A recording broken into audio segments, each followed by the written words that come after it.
attention, j'ai... Ah mais que vous fassiez exprès ou pas... Je regardais le GPS. Mais le problème, madame, c'est la route qu'il faut regarder, c'est pas le GPS. Pendant ce temps, le collègue de Jérémy fait une découverte qui ne va pas arranger les affaires de la jeune conductrice. Quand soudain, une voiture déboule à vive allure. 66. Avec son véhicule rapide, Jérémy ne va pas traîner pour la rattraper. Donc là, on part sur un véhicule qu'on a contrôlé à 166 km/h au lieu de 130.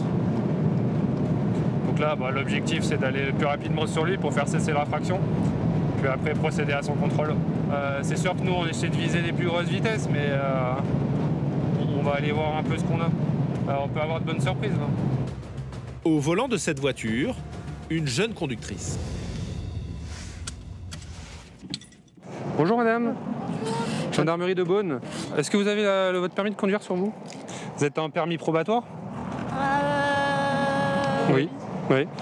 Donc permis probatoire, votre vitesse est abaissée à 110 km/h. On vous a contrôlé à 166 km/h.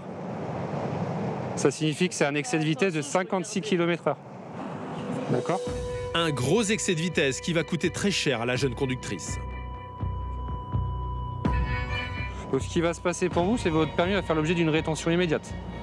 D'accord? À partir de maintenant, heure où on a constaté l'infraction, vous ne pouvez plus conduire. Donc la voiture va être immobilisée le temps qu'une personne titulaire du permis de conduire puisse venir la récupérer. La voiture et vous. D'accord? Un peu perdue, la jeune femme n'a pas l'air de réaliser la gravité de l'infraction. Parce que vous avez commis un excès de vitesse. Vous avez mesuré à 166 km/h au lieu de 110, parce que vous êtes jeune permis. Vous avez compris? On vous a contrôlé à 166 km/h, votre vitesse à vous étant jeune permis, c'est 110. Donc on a un excès de plus de 56 km/h. C'est pas 130 normalement sur l'autoroute? Bah non, vous êtes en jeune permis. Vous savez, quand vous passez votre code, on vous apprend que sur autoroute, votre vitesse est limitée à 110 km/h ou de 130. Vous vous souvenez de ça? Visiblement, les leçons de conduite ont été vite oubliées. À 160 km/h, le pire a peut-être été évité. Je faisais pas attention, j'ai... Ah mais que vous fassiez exprès ou pas... Je regardais le GPS. Mais le problème, madame, c'est la route qu'il faut regarder, c'est pas le GPS. Pendant ce temps, le collègue de Jérémy fait une découverte qui ne va pas arranger les affaires de la jeune conductrice. La dame a déjà perdu 3 points pour un excès de vitesse entre 30 et 40. La jeune femme a moins d'1 an de permis, mais elle est déjà connue défavorablement. Quand on regarde sur ses antécédents, on voit qu'on a dans le fichier donc, un excès de vitesse d'au moins 30 km/h. C'est pour ça qu'elle est à 5 points sur 8 actuellement. Donc là, elle risque d'en perdre encore 4. Résultat, il ne lui reste plus qu'un seul point sur son permis. La conductrice tente quand même une petite négo. Pourquoi on me paye juste une amende et on me retire pas des points? Ben, vous allez avoir une amende, vous allez avoir un retrait de points et vous allez avoir une suspension du permis de conduire. Ça va combien de temps? Ça va entre 2 mois à 6 mois, ça peut aller. Après 2 longues minutes, la jeune femme réalise enfin qu'elle ne peut plus conduire. Voiture de location, faut que je la rende. J'étais censée la rendre aujourd'hui. Oui, et ben.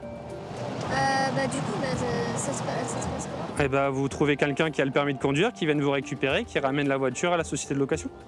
Ce qui est sûr, c'est que c'est pas vous qui allez la ramener. Parce que vous n'avez plus le droit de conduire. C'est pas moi qui vais la ramener. Oui, il y a quelqu'un qui va venir nous récupérer. Ah bah après oui, il faut que quelqu'un vienne, oui. Donc ça veut dire que j'attends la personne ici, Ah oui. toute seule. Bah toute seule dans votre voiture, oui. La conductrice écope donc de 4 points en moins, une amende de 135 € et une suspension de permis pouvant aller jusqu'à 3 ans. Une automobiliste comme Jérémy en croise toutes les semaines. Bah, malheureusement, on fait énormément de jeunes permis, surtout sur l'autoroute. C'est malheureux parce que là, on le voit aujourd'hui, la dame, on lui pose la question à combien c'est limité, 130.